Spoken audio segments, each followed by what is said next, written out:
오늘은 우리 고린도후서 13장을 읽게 됩니다. 우리 9월 9일 고린도전서를 시작해서 오늘 10월 12일 고린도후서로 고린도서를 마감합니다. 고린도전서와 후서를 마감하면서 사도 바울은 오늘 이 시대를 살아가는 우리들에게 결론을 어떻게 말씀하는가? 우리 먼저 오늘 묵상의 주제가 되는 너희 자신을 확증하라. 세 가지를 확증하라고 말씀합니다. 그게 결론인데 우리 5절 말씀이죠. 5절 말씀을 함께 읽습니다. 너희가 믿음에 있는가? 너희 자신을 시험하고 너희 자신을 확증하라. 예수 그리스도께서 너희 안에 계신 줄을 너희가 스스로 알지 못하느냐? 그렇지 않으면 너희가 버리운 자니라. 아멘. 여기 버리운 자다. 평생 동안 예수를 믿었는데 우리 자신을 시험하고 확증하지 못하면 버리운 자가 될 것이라고 말씀합니다. 이 버리운 자라고 하는 이 용어를 여러 번역에서 보면 현대인의 성경에서는 믿음에 불합격한 자다. 또 새 번역에서는 믿음에 실격한 사람이다. 공동 번역에서는 믿음에 낙제한 사람이다. 또 NIV나 NASB에서는 fail 그래서 믿음의 실패자다.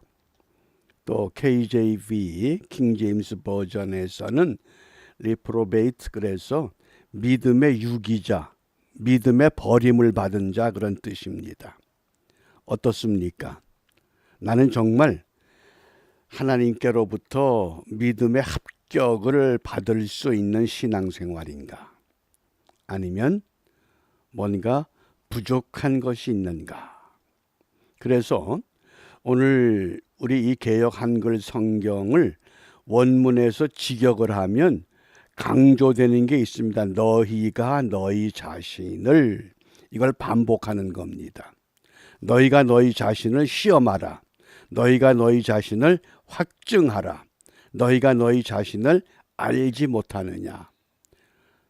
우리 자신들의 신앙을 시험하고 확증하고 바르게 알아야 된다고 말씀하는 겁니다. 그래서 너희가 너희 자신을 시험하라. 너희가 믿음에 있는가? 너희가 너희 자신을 확증하라. 너희가 너희 자신을 알지 못하느냐? 예수 그리스도께서 너희 안에 계신 줄을 그렇지 않으면 너희가 버리운 자다. 그래서 본문에서 바울은 세 가지를 확증해야 된다고 강조합니다. 그 첫 번째가 너희가 믿음에 있느냐? 믿음에 있는가? 두 번째는 너희가 선을 행하고 있는가? 선을 행하고 있는가? 세 번째는 너희가 온전하게 되어가고 있는가? 신앙이 성장하느냐? 성장하지 못하느냐? 그 말씀입니다. 이제 이 세 가지 요소를 우리가 좀 더 구체적으로 함께 다뤄보겠습니다. 그 첫 번째, 너희가 믿음에 있는가? 오늘 5절 말씀에 소개가 됐죠. 너희가 믿음에 있는가? 어떻습니까? 믿음에 있습니까? 믿음에 있다고 하는 것이 무엇인가? 요 믿음이란 단어, 우리 한문자의 믿을 신자죠. 사람인과 말씀이 결합이 된 겁니다. 말씀은 뭡니까? 성경은 좀 더 구체적으로 예수님입니다. 그러니까 믿음이란 예수님과 동행하며 가는 게 믿음입니다. 나 혼자 가는 것이 아니라 예수님과 동행. 구약시대에는 하나님과 동행한다 그랬습니다. 에녹이 그랬습니다. 하나님과 동행했다. 오늘날 우리가 예수님과 동행하는 것이 믿음입니다. 그런데 헬라어로 이 믿음을 피스티스라고 단어를 사용하는데 세 가지 중요한 뜻이 있습니다. 믿음, 신실성, 엄숙한 약속. 그러니까 약속을 신실하게 지키는 게 믿음입니다. 주님이 우리에게 주신 약속을, 성경을 통해서 주신 약속을 내가 신실하게 지키고 있는가. 그런데 갑자기 사람들이 위기를 만나면 믿음의 모습이 흐려집니다. 그 좋은 예가 독수리과에 속하는 뱀잡이 술이라는 새가 있습니다. 하늘을 날다가 이 땅바닥에 뱀이나 두더지나 쥐가 있으면 쏜살같이 내려와서 그것을 잡아먹습니다. 그런데 흥미로운 것은 땅에서 먹이를 먹다가 갑자기 어떤 맹수가 추격을 해오면 하늘을 날면 되는데 하늘을 날질 못하고 계속 뛰어갑니다. 새가 뛰어봤자 맹수한테 잡히고 마는 겁니다. 그래서 생물학자들이 도대체 왜 그럴까? 거기에 특이한 걸 찾아낸 겁니다. 생명 있는 이 뱀잡이 술이 또 사람도 마찬가지라는 겁니다. 갑자기 어떤 위기를 닥치면 어떻습니까?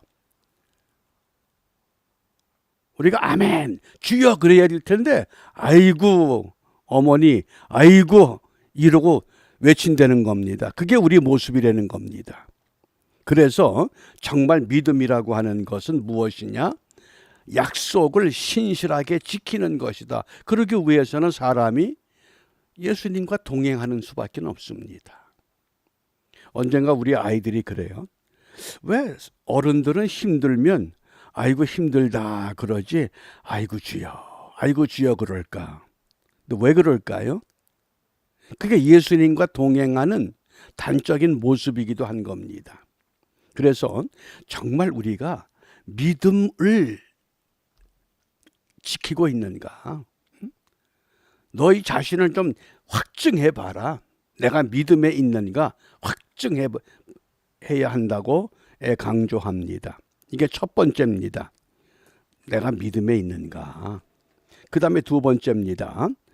7절 말씀입니다.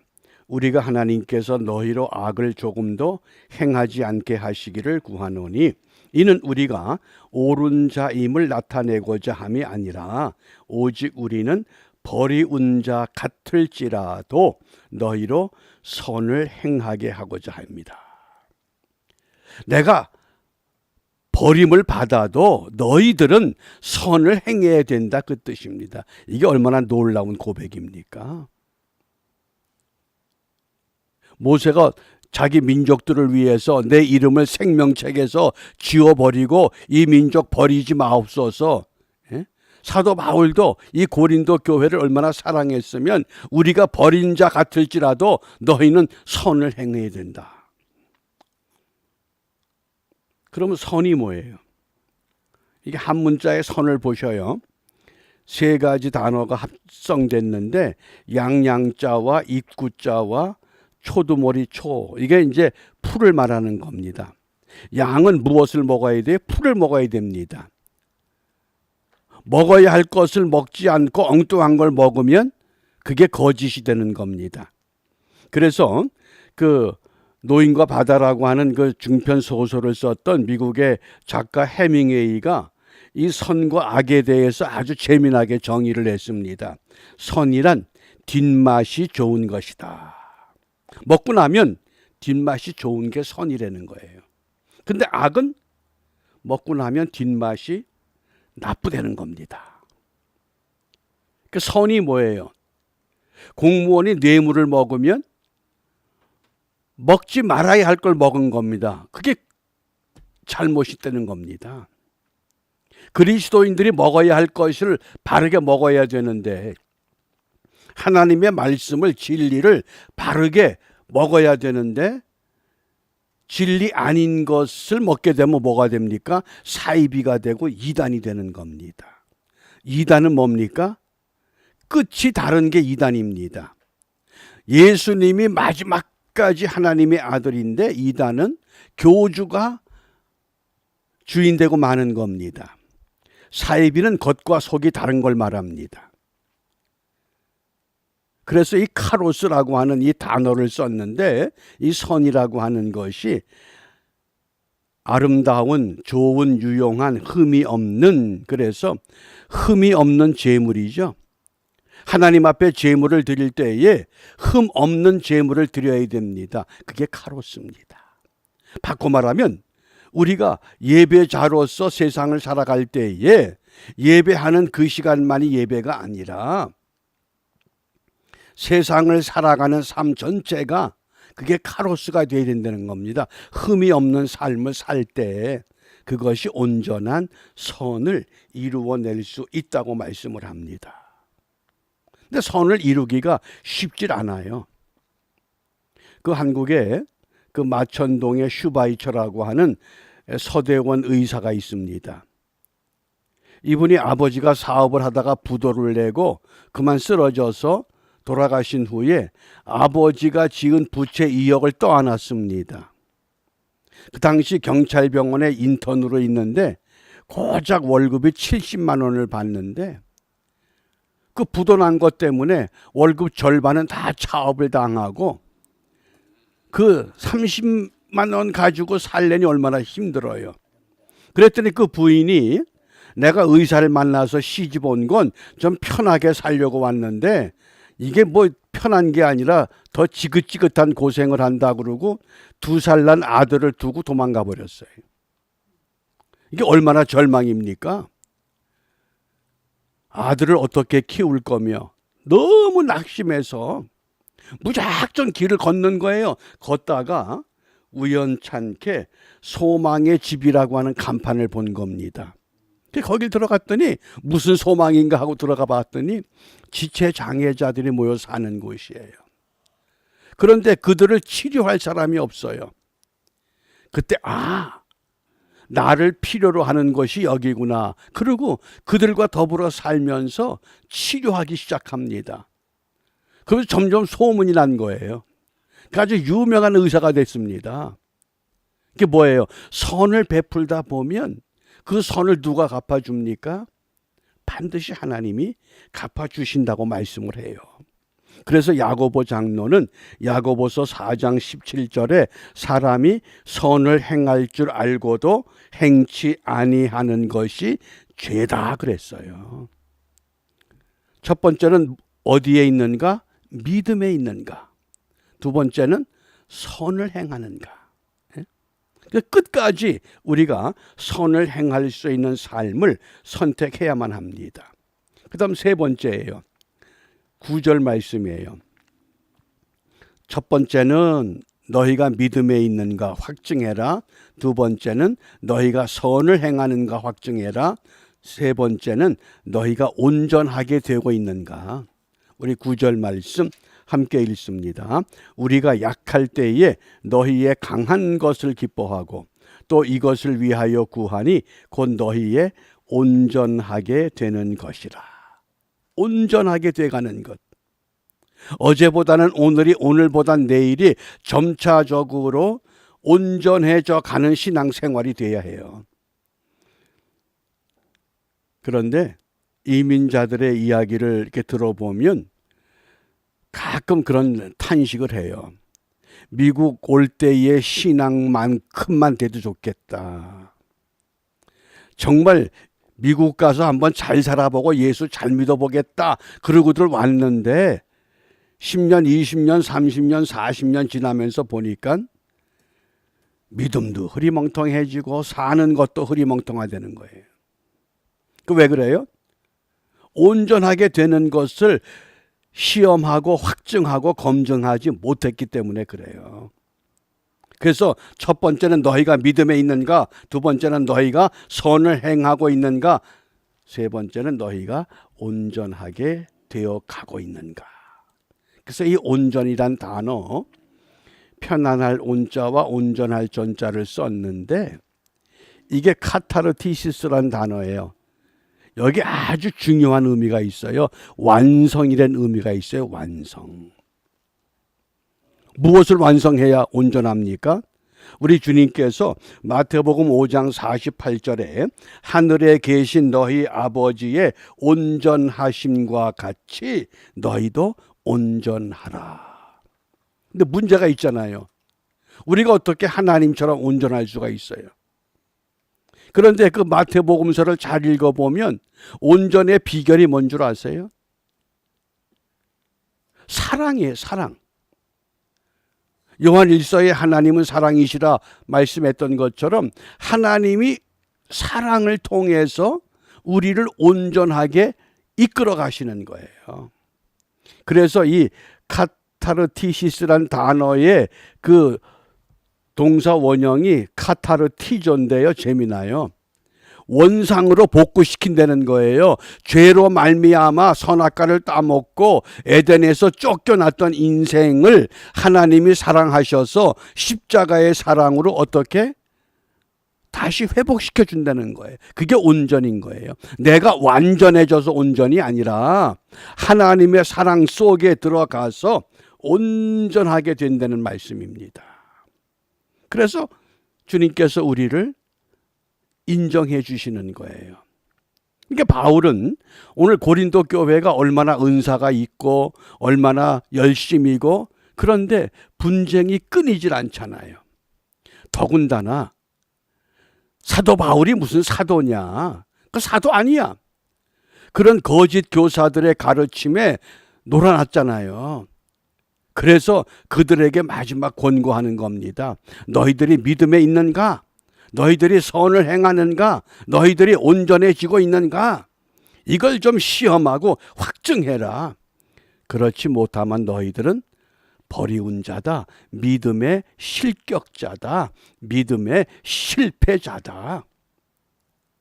그리고 단호하게 깨우치는 겁니다. 그 다음에 그렇게 깨우친 후에 그 유명한 우리 축복 기도가 있죠. 성경에 축복 기도가 두 가지예요. 바울의 축복 기도가 있고 아론의 축복 기도가 있습니다. 근데 우리 한국 교회는 그저 바울의 축복 기도만을 많이 사용하죠. 우리 고린도후서 13장 13절 함께 읽습니다. 주 예수 그리스도의 은혜와 하나님의 사랑과 성령의 교통하심이 너희 무리와 함께 있을지어다. 이게 축복 기도예요. 마지막. 대개 이제 목사님들이 은퇴하면 어떤 행사에 가면 주로 마지막 축도 순서를 맡습니다. 전국의 기독교 학교 교장 선생님들 수련회가 한번 경주에서 열렸는데 그 행사의 마지막 축도를 맡았던 방지일 목사님이 그런 이야기를 하셔요. 축도하는 게 평생 목회를 했으니까 축도하는 게 뭐 어렵겠어요? 근데 무슨 말씀을 하시는고 하니 내가 축도를 맡았는데 기도로 준비하고 축도하는 것하고 늘 하던 거니까 하는 것하고 벌써 마음이 다르대요. 얼마나 이 축도하기 위해서 준비하는지 모른대요. 그런데 그렇지 못할 때는 본인의 마음이 흔들린대요. 그게 얼마나 놀라운 고백이에요. 그런데 많은 설교자들이 축도하면서 마지막에 요 원형 그대로 하질 않고 자꾸 여기다 무슨 형용사 미사역으로 붙이려고 그럽니다. 바람직한 건 아니거든요. 주 예수 그리스도의 은혜와 하나님의 사랑과 성령의 교통하심이 너희 무리와 함께 있을지어다. 그러면 끝이잖아요. 그 다음에 아론의 축복 기도가 있어요. 민수기 6장 24절, 25, 26절이에요. 우리 함께 읽습니다. 여호와는 네게 복을 주시고 너를 지키시기를 원하며 여호와는 그 얼굴로 네게 비치사 은혜 베푸시기를 원하며 여호와는 그 얼굴을 네게로 향하여 드사 평강 주시기를 원하노라. 이게 아론의 축복 기도예요. 그래서 이 서방교회에서는 이 축도를 이 아론의 축복 기도도 자주 사용합니다. 여호와는 네게 복을 주시고 너를 지키시기를 원하며 여호와는 그 얼굴로 네게 비치사 은혜 베푸시기를 원하며 여호와는 그 얼굴을 네게로 향하여 드사 평강 주시기를 원하노라. 아멘. 그래서 오늘 우리가 무엇을 기도해야 될까? 6절 말씀에 보면 우리가 버리운 자 되지 아니한 것을 너희가 알기를 내가 바라고. 무슨 말씀이에요? 믿음의 실격자, 믿음의 실패자, 믿음의 불합격자가 되지 말자는 거예요. 그렇게 고린도 교회를 사랑했던 바울입니다. 너희들이 분쟁을 통해서 어떻게 그런 안타까운 일을 이루어내고 있느냐? 그래서 버리운 자 되지 말자. 그러면 우리가 무엇을 기도해야 될까요? 우리 주님 다시 오신다고 그랬거든요. 정말 다시 오실 주님을 우리가 믿음으로 기다리고 있는가? 예? 지혜로운 처녀와 같이 등과 기름을 항상 예비하고 다시 오실 주님 기다릴 수 있는 신앙. 그래서 고린도서를 마치면서 사자성어로 결론을 맺으면 유비무환이에요. 준비가 있으면 걱정이 없어요. 무엇으로? 너희가 믿음에 있는가? 너희 자신을 확증하라. 너희가 선을 행하고 있는가? 너희 자신을 확증하라. 너희가 온전해지고 있는가? 너희 자신을 확증해라. 이런 믿음의 삶을 우리가 바르게 경주하면 유비무환, 준비가 돼 있으면 걱정이 없습니다. 이런 은혜를 우리가 함께 주장하면서 오늘도 믿음으로 승리하는 우리 모두가 되시기를 주님의 이름으로 축복합니다. 기도합니다.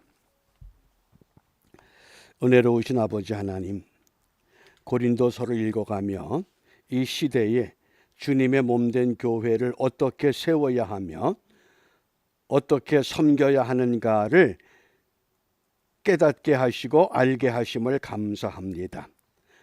교회에서 발생하는 문제들을 어떻게 해결하는 것이 은혜로운 것인가를 또한 알게 하셨사오니 우리가 어떤 문제에 봉착할 때마다 이것을 인간적인 방법으로 세속적인 방법으로 해결하려고 하기 전에 먼저 주님 앞에 무릎을 꿇고 믿음의 공동체가 말씀 위에 바르게 세워질 수 있도록 함께 노력하며 경주하며 주님 앞에 부끄럽지 않은 믿음의 삶을 바르게 세워나가는 일에 부끄러움이 없는 우리 모두가 될 수 있도록 인도하여 주시옵소서. 오늘도 이러한 믿음 갖고 세상을 향해 나갑니다. 비옵기는 사람들만 보내지 마시고 주님과 함께 동행할 수 있도록 주 성령께서 우리와 함께 역사하시고 동행하여 주심으로 내가 사는 것이 아니라 내 속에 그리스도께서 살아 계셔서 역사되는 증거만 갖고 함께 기쁨을 누리고 승리의 삶을 이루게 하여 주시옵소서.